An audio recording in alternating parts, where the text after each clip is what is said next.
Não pode perturbar o gato. Ei, deixa ele em paz. Não pode mexer na patinha dele. Ele tá dormindo. É, e você é chata. Você é perturbenta. Parar? Tem que parar, exatamente. Deixa o Pierre dormir. É, não pode. Exatamente. Malcriada. Mexendo na patinha dele. Quando ele tava dormindo, Catarina. Tem nem vergonha. Não pode. Para.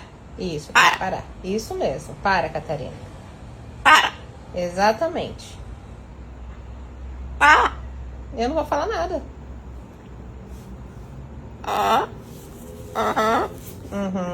Vai sair daí, né? Deixar ele em paz, né? Parar? É, tem que parar. Tá bom?